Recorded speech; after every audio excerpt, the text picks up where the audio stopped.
What do you get when you put Ken from Barbie and Gwen from Spider-Man into a musical? You've got La La Land. Hi, I'm Jesse, And I'm Addie. and right now we are working our way through a poster I was gifted of the top 100 movies of all time, I believe it says. I need to double check the poster. Yeah. Of that certain era. And I wasn't sure how we were going to pick movies, but her magical finger landed on La La Land, and so we went with La La Land. And right off the bat, I want to say I went into this movie not very optimistic.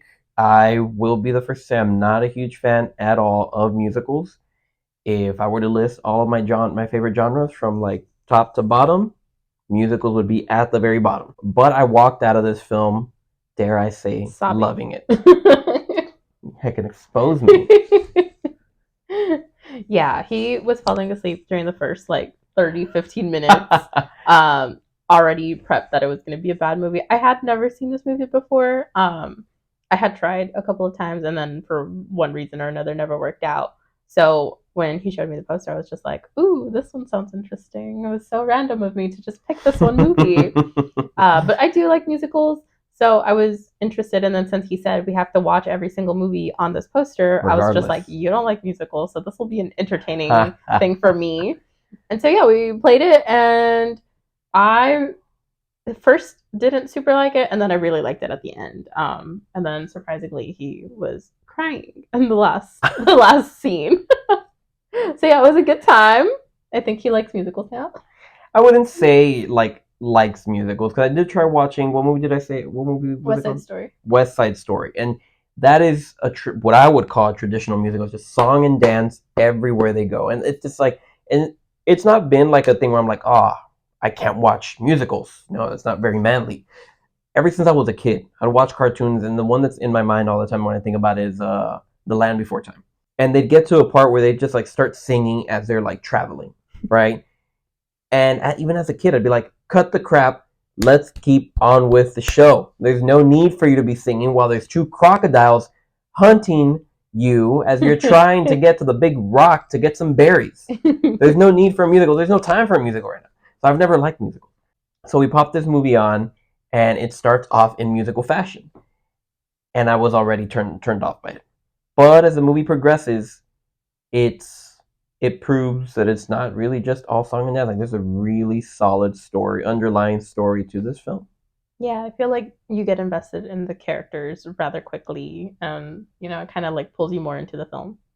Yeah. Besides the fact that Brian and Emma are extraordinary actors, the story itself was fantastic. This movie is an excellent portrayal of what someone in showbiz, whether you're an actor or an aspiring artist, singer, whatever you want, composer, whatever you want to be, and how they struggle trying to make it in Hollywood.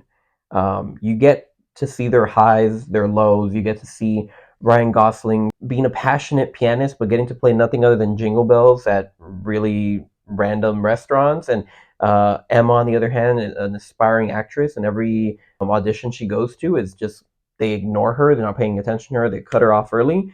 And so you start to really feel for these characters as you're learning more about them and seeing them be down on their luck and never really get a shot at doing what they love Yeah, they're quite literally going through it, and then the fact that they're both going through like a terrible time in their respective careers together. together. Yeah, together, together.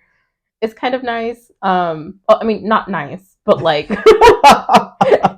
it makes it relatable to the characters, and it's like, oh, look, you're also in a tough position, so am I, and then like inevitably they fall in love and start dating. But I feel like that kind of like is what brings people together. Dare I say, a trauma bond? So A I perfect way think, to put it. yeah, I think that was like relatable in the sense that like you also seek out people that are going through similar experiences in your own life, and you kind of like want somebody else that knows what you're going through. And since they were both trying to be some sort of like artistic, creative type of person, actor slash musician, I felt like they were going through a lot of the same things and had a lot of similar events happen to them.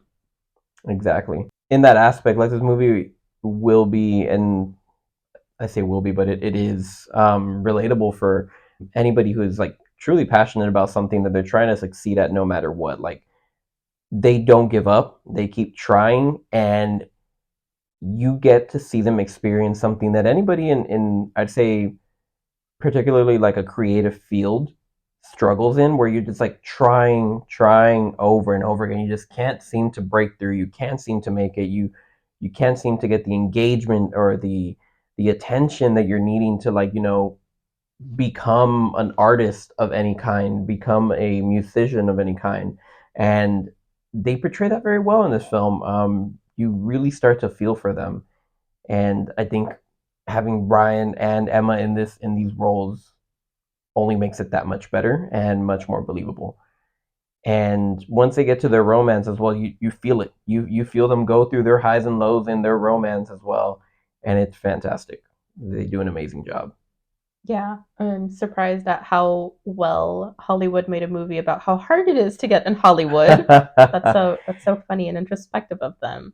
But yeah, I do agree the characters did like a great job. The actors did a great job. The one thing for me that was like kind of weird was the way they were shooting it, I guess. Or I don't know if it was just like the director's creative point of view. It felt like the movie was like kind of in like the 50s/70s, but also at some point Emma like hasn't is talking to an iPhone, so it's like in modern time, but like it looks very retro and vintagey, so that was kind of like hard to follow.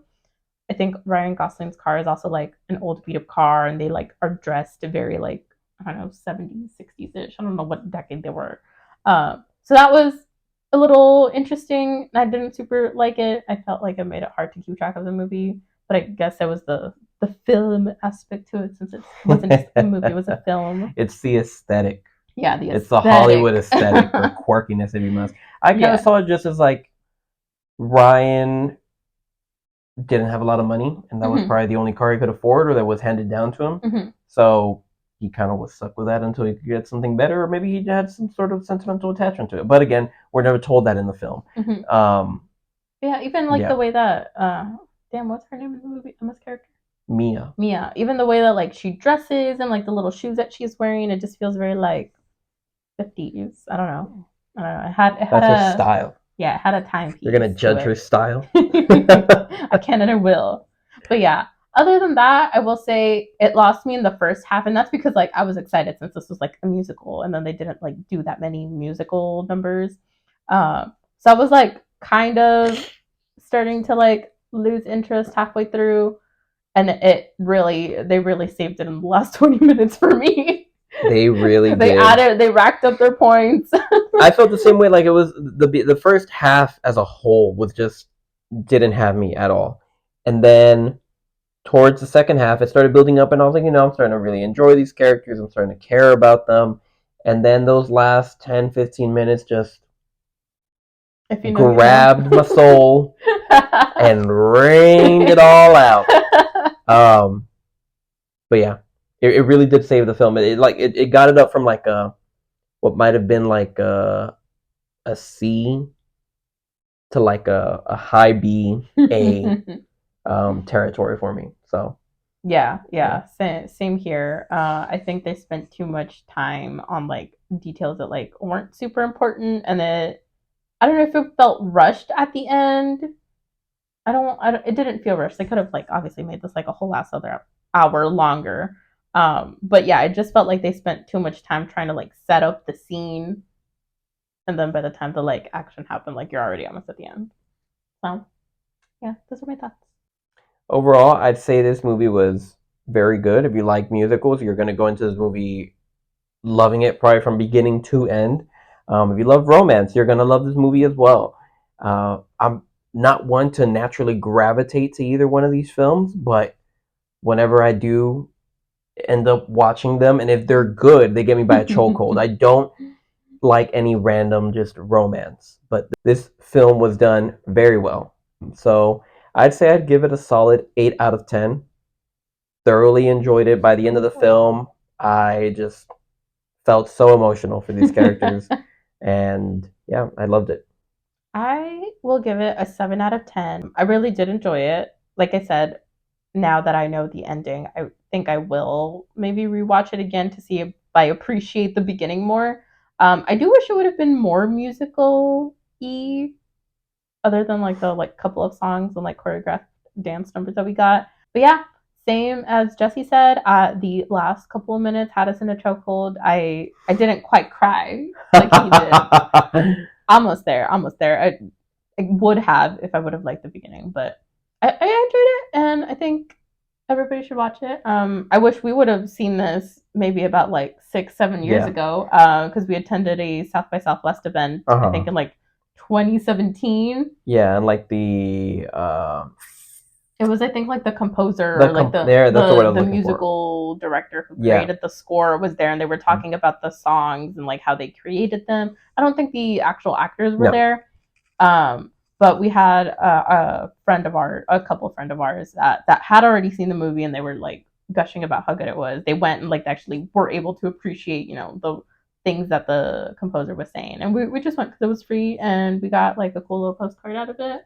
Yeah. But I wish we would have gone with the knowledge of the movie, and it would have been much more appreciated. Probably would have stuck around for the whole thing too. I don't think we stuck around for the whole thing. No, we're also standing in the back. So. Yeah.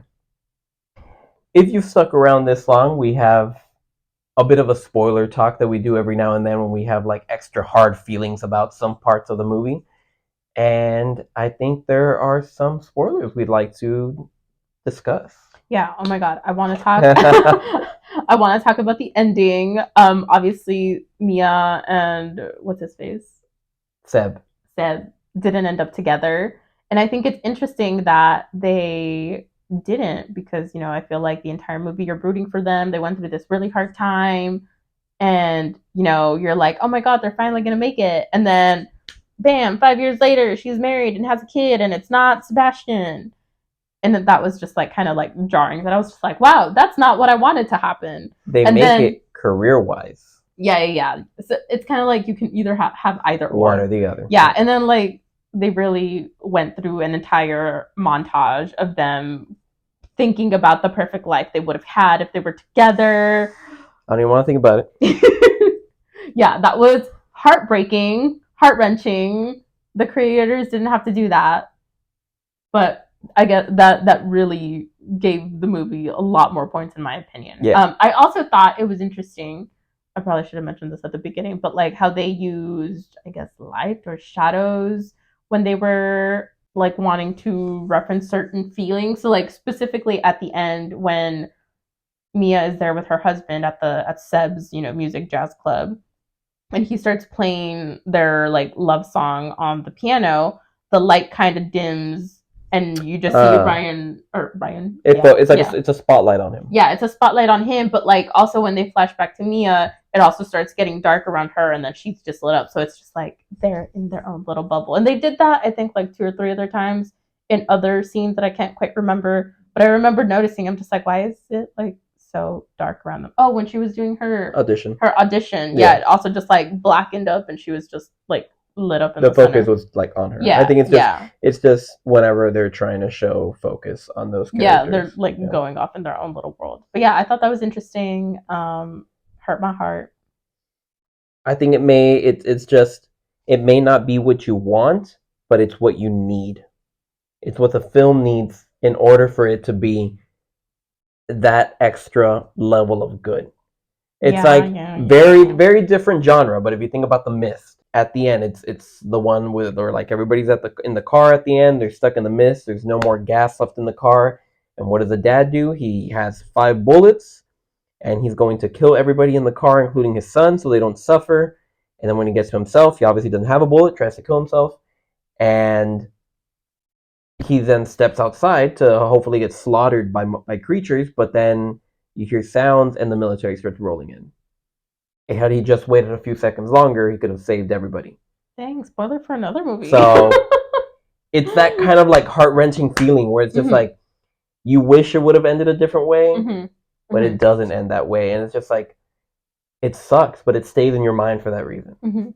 So I feel like it hurts and it sucks, but that's what made it good. And that's why I watch funny haha movies instead of theatrical films. I like knowing what happens at the end. And this one didn't end how I wanted it to. But yeah, that's it. That's the big spoiler that's to know, really. that they don't end up together, and that's very sad. Yeah. I also think it's funny that they flash the like I guess the movie poster artwork where they're like both dancing on a hill. It's like super early in the movie. I was just like, oh look, Yeah, there's the movie poster. yeah. Yeah, it happened super early in the There's movie. nothing special about that. Just a clip Sometimes. from the movie. Well, yeah, but it was like at the beginning instead of like the dramatic part. But yeah, I think that was it. Yeah. Great movie overall. Much better than what I had expected. So yeah, if you've seen La La Land, which I'm sure everybody in this world has seen it except us, We're in the minority. let us know what you thought in the comments below. Till next time.